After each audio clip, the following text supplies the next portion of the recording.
ஒரு அவங்களுக்கு இந்த ஸ்டாண்டர்டின் பிரகாரம் தான் இருக்கணும்னு சொல்லி ஒரு நாம் சொல்லுது. அந்த நாம்ஸுக்கு தான் அமெரிக்கன் நேஷனல்ஸ். இது ஒரு பெரிய வால்யூம் ஆஃப் புக்காக. இது ஒரு கோர்ஸும் உண்டு.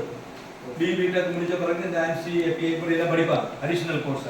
பட் இந்த வந்து அதோட நீங்க படிக்க போனா இது வந்து நம்ம அந்த பைப் மெட்டீரியல்ல டேக் பண்ணிருப்பாங்க, பஞ்ச் பண்ணிருக்கு ஆன்சி அதுக்கு என்ன நம்பர்கள் எல்லாம் அதை பண்ணிருக்கோம். அது மட்டும் படிச்சா மாதிரி.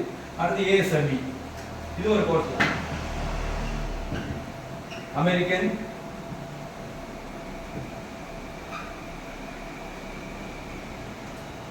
Society of mechanical engineering.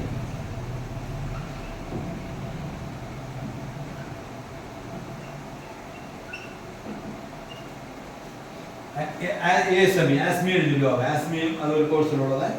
இங்கேயும் அந்த மெட்டீரியல் வந்து என்ன செய்வாங்கன்னா அவங்க society of mechanical engineer, mechanical சம்பந்தமான எல்லா மெட்டீரியல்ஸ்லையும் அந்த ஏஎஸ்எம்பியோட கோட் இருக்கும். அதே மாதிரி ASTM, American society of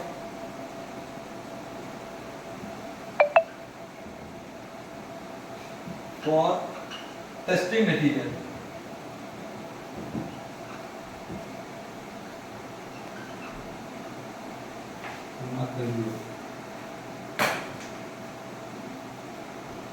Then API,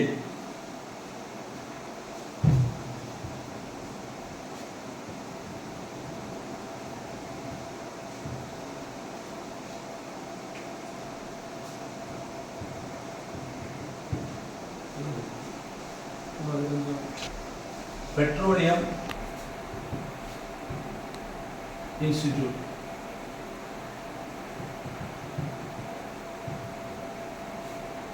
American petroleum institute. அடுத்து AWS.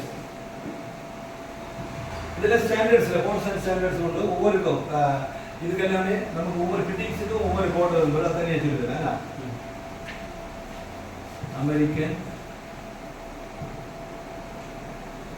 வெல்டிங்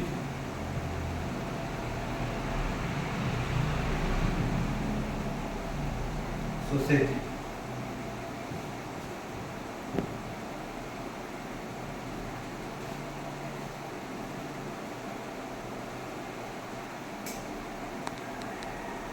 இது வந்து BE ன்னு போட்டிருக்காங்க. அதெல்லாம் வந்து உங்களுக்கு அந்த இதுல இருக்கும். இதுல இந்த டிஸ்கிரிப்ஷன் மெட்டீரியல்ல கொடுத்திருப்பாங்க. BW BW ஏதாவது எழுதிக்கலாம். BW னா பட் வெல்ட்னு வரும். அதுக்கு அதே மாதிரி சிம்பிள் ஆகும். BE என்னன்னா பெவல் எண்ட், அதுக்கு ஒரு பெவல் எடுக்கணும். SW னா சாக்கெட் வெல்ட். இது ஒண்ணு வரும். அப்ப அந்த ஷார்ட் ஃபார்ம்ல வரக்கூடியது தான் இந்த. ஓகே, அப்ப இங்க வந்து என்னன்னா ஃபர்ஸ்ட் வந்து ANSI, American national standard institute. Then ASME, American Society of Mechanical Engineering. ASTM என்னது American society for testing material. அப்ப இதுல இவங்க ஒவ்வொன்றும் டிராயிங்ஸ் எல்லாம் செட் பண்ண பிறகு பர்ச்சேஸ் பண்ணக்கூடிய மெட்டீரியல் இந்த ASTM ஸ்டாண்டர்டா இருந்தா மட்டும்தான் அந்த மெட்டீரியல் சைட்ல உபயோகிக்க விடுவாங்க. இதெல்லாம் நீங்க போறதுக்கு முன்னாடி என்ன பண்ணுவாங்க, ப்ரிப்பேர் பண்ணி முடிச்சவங்க மெட்டீரியல் கேடுக்கு வந்த பிறகு இங்க இருந்து அன்பு வரை கிளம்பும். பட் நம்ம தெரிஞ்சுக்க வேண்டி இந்த ASTM ஸ்டாம்ப் எல்லாம் அந்த கட்டாயம் இருக்கணும். அது மெட்டீரியல் நம்ம மேலே இருக்கிற பைப் லைனில் கூட அந்த ஒரு 2 இன்ச் பைப் நீங்கள் நல்லா க்ளீன் பண்ணி பார்த்தீங்கன்னா அதில் ஸ்டென்சில் போட்டிருக்கும் ஃபுல்லாக கமர். ஒரு எண்டுலேருந்து இன்னொரு 2 வரைக்கும் இந்த இதில் வரக்கூடிய கோர்ஸ் அண்ட் ஸ்டாண்டர்ட்ஸ் எல்லாமே அதில் போட்டிருப்பாங்க.